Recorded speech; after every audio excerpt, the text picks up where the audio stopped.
Don't be overwhelmed. That is my first thing. Even the largest projects are made of tiny people and tiny code changes. Hey everyone, I am Sanskar and welcome back to another episode of Open Source Made Simple, the weekly podcast series wherein we break down and simplify open source projects and make it easier for you to contribute to the same. In this week's episode, I'm in conversation with Sebastian and we talk about Docker and Containerd. Check the link in the description and also subscribe to my channel to stay notified for upcoming videos. Alright then, enjoy this one. Hey Sebastian, thank you so much for taking out time for me and joining me on this Open Source Made Simple podcast. Thank you so much for being here. How are you? I'm good. Thanks for inviting me. Let's see how things go, right? Wonderful, Yeah. wonderful. So, Sebastian, my main aim of doing this podcast is helping folks become aware that open source is for everybody. Open source does not look at your background, your college, your education. So, what was your first few experiences with open source? Oh, interesting. So I think my first actual interaction with open source was a long time ago when I was using some library, some PHP library, and I went through that code and it had a bug. So I tried to find where to report bugs. And at the time, GitHub wasn't a thing yet. So it was a bit more challenging to find the right spot to report issues. And there was a mailing list, so you could report it there. And I could send in a patch through the mailing list. I think that was my first encounter with open source. After that, so I think it really took off when I started to use Docker. So that was in 2013. Docker was announced. It sounded super interesting, but I didn't know anything about it. So the best way to find out about what Docker was, how it worked, how it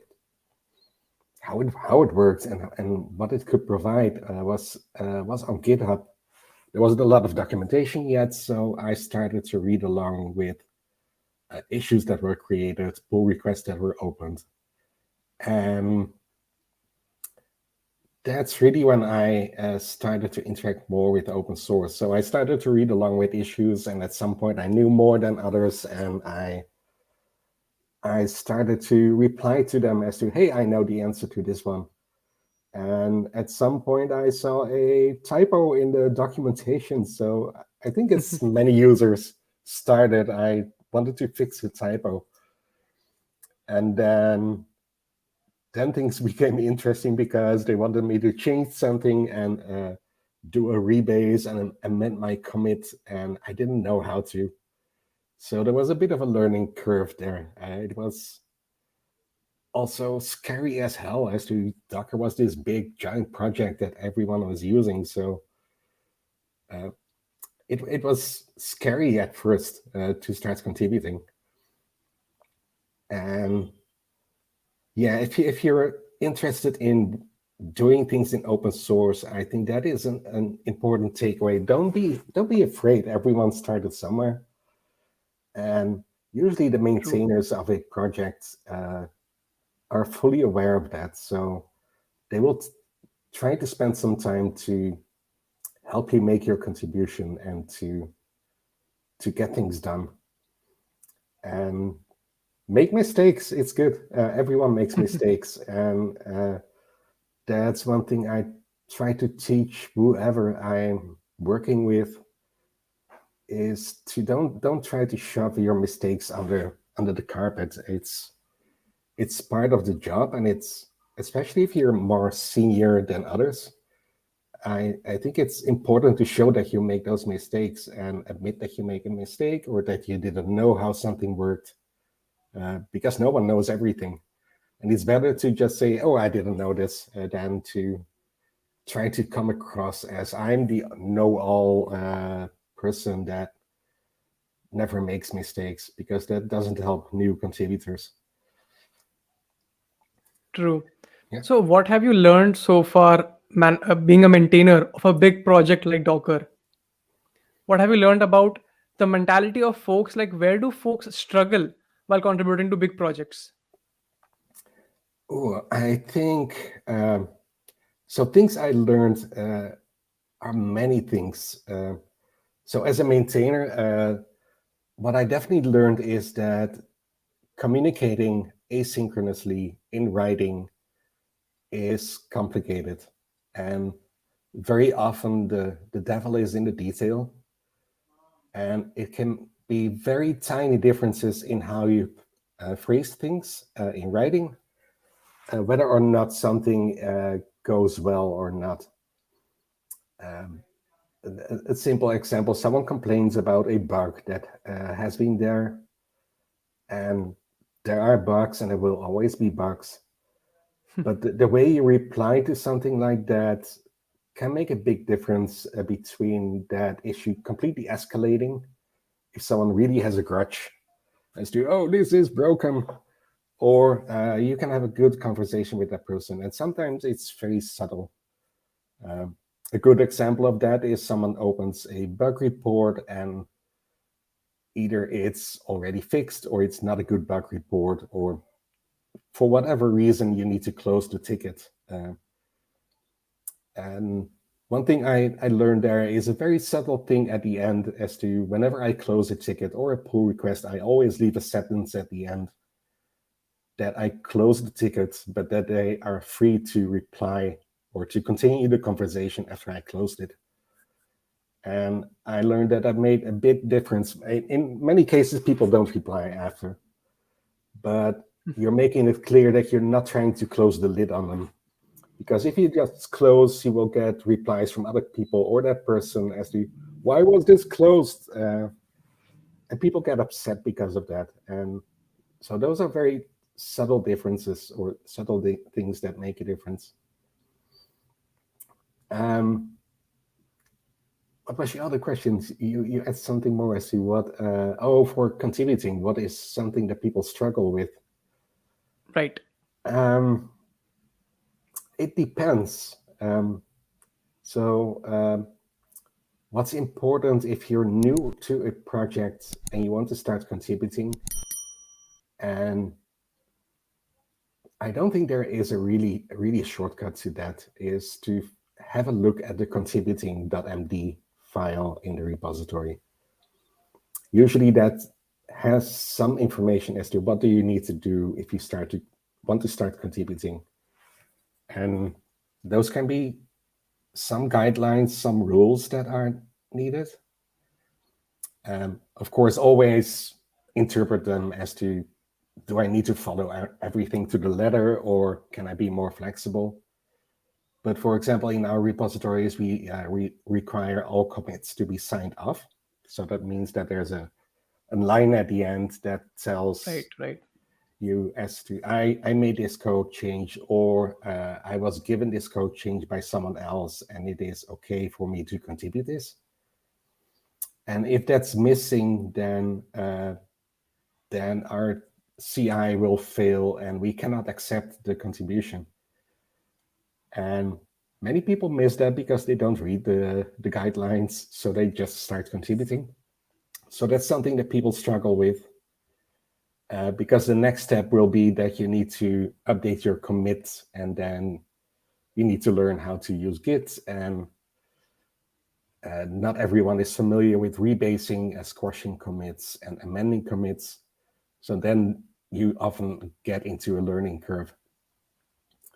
To be fair, we used to have a pretty decent contributing guide.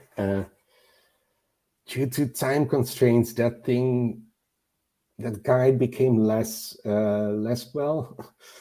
It got outdated. It needs some improvements again.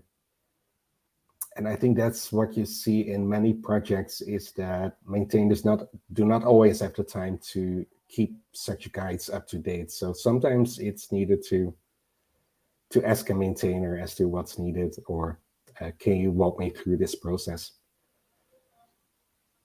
Wonderful. You stressed upon the fact that communication should be very strong. It should be very two-way communication should be there. So, what do you prefer or what do you suggest is the best way to communicate while contributing to open source? GitHub discussions or Discord or Slack channels of the respective projects? So it depends. I think something like Slack is an easy way to have a quick conversation with other users, or maybe a maintainer as to, hey, I found a bug, or I think I found a bug, and it is something like this. Do you think it's worth opening a ticket for this? Sometimes that may prevent you from having to write up a long description, and it turned Okay. out that it was a known issue already. So for those kind of things, Slack works well. But I think the downside of Slack is that if there's an interesting conversation, it gets lost in history. And so if you put things on GitHub, which could be either a discussion or it could be a ticket that you opened, I think that is a good way for others to learn from as well. People may come across those conversations, or they may find that ticket, and there's a lot of things you can learn from them. It could be either as to reasons why something works the way it works, or maybe it was the exact issue you were struggling with, or maybe you can write down an answer to a problem that someone had and that wasn't answered. And I would say the big advantage there is that it is written in history at that moment and that people can find it back. So for that, I definitely would recommend GitHub. As to the two-way conversation, I definitely agree with that in general. So that's the other thing with if you want to start contributing. In my opinion, a pull request review or a code review should always be a two-way street, no matter who it's coming from, no matter who you are. The maintainer doesn't know everything. And even if you're new to a project, you may have some information that the maintainer isn't aware of. So if you open a pull request and it may be that the maintainer asks, can you remove this line or can you change this in something else? Always make sure that you trust yourself as well. As to the maintainer may be wrong. I mean, I've had several cases where I asked someone, can you remove this line? And that person, in a good case, that person replies, as you know, it's there for a reason, but maybe you didn't know of that reason, or this is why. So yes, a pull request review should always be a two-way street. As to your maintainer may ask you to make a change or may suggest a change. And it's okay to reply to that if you don't agree or if you have a specific reason why you did something. And that is something that some people need a bit of a nudge as to. It's okay to reply back. It's not that the maintainer tells you must change this. It's always good to have that conversation and together come to the best solution for it. According to you, what do you think that folks should keep in mind while contributing to established or big projects like Docker, Containerd, which already have a big contributor base? What should folks keep in mind? And you are starting your open source journey, but now you are sent with the experience you have gained so far. Okay, and you want to contribute to a project like Docker or Containerd. So what would your process be like would you use the project for a couple of months or some weeks, or would you spend some time with the project community? What would your process be like if you want to make your first contribution to such a project? Whew. I'm wondering if I would have done it different than the way I did. So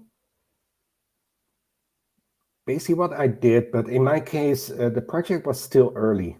So maybe that was an advantage I had. So I started to learn the project and my knowledge evolved together with the project. And yes, so I tried to get a bit of a feel of the project and what Docker could do, how it worked. and then also get a bit of a sense as to what kind of features the maintainers were working on and what kind of direction they were taking. But because I was a user, I at some point also got the courage to reply to design changes they were making as to, okay, so you're making this change, but as a user, I'm not sure if this makes sense, or as a user, I would expect this or this. I think that is fine as well, as long as you're reasonable and you're writing constructive feedback to a proposal. Again, keeping in mind that you're not the only person, so your use case may be completely different than everyone else. Right. Yeah. But yeah, getting a bit familiar with the projects, a bit familiar with how interactions happen in a project, because that may differ between various projects. So have a look at a couple of pull requests that have reviews. Have a look at tickets that were created as to how do people interact on the tickets to get a bit of a feel as to this is how things work in this project.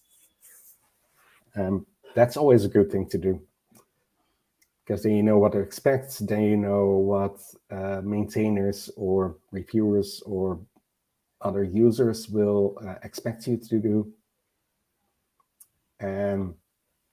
Yeah, so that's always good. Have a bit of a feel of how the project works. Also, it can be a bit overwhelming for folks who are just beginning their open source journey, and if they are contributing to big established projects. So do you have any suggestions for them, like how should they cope with that feeling of being overwhelmed? Don't be overwhelmed. That is my first thing. Even the largest projects are made of tiny people and tiny code changes. True. So don't be overwhelmed. If you have something to contribute and you think it makes sense, just do it. But it is good to be clear. Again, it's all about communicating. So if you make a change in the code and you're not sure about a specific line of the code, what I tend to do is when I open a pull request is to do my own review of the pull request. So I will highlight certain lines in my changes, leave a comment on them if I'm not sure if the change I'm making is correct. And that can be useful as well to the reviewer because sometimes that is not immediately clear. It may be that you make a one-line change and at a glance it seems safe to do, but even one-line changes can introduce a bug. So if you're not sure about a specific change, leave a comment on it yourself as to, I made a change, I'm not sure if it's correct. Pay attention to this line. Because as a reviewer of a project, you review a lot of pull requests, and it's also easy to overlook something. So the contributor helping you in your review is always useful. But don't be afraid to start contributing. Have a bit of a feel how to contribute, make your contribution. But if you do your contribution, it's usually appreciated to also reply to whatever is asked. That said, the reverse is happening a lot. As a maintainer, it may be that you have 5 maintainers and 10,000 users. Right. My inbox is usually overloaded. I get 300 plus emails a day. So I'm very good at times missing a notification or whatsoever. So if you don't hear back from the maintainer, it is usually fine as well to give them a ping. Leave a comment on the PR, ping them, and ask them, hey, could you have another look?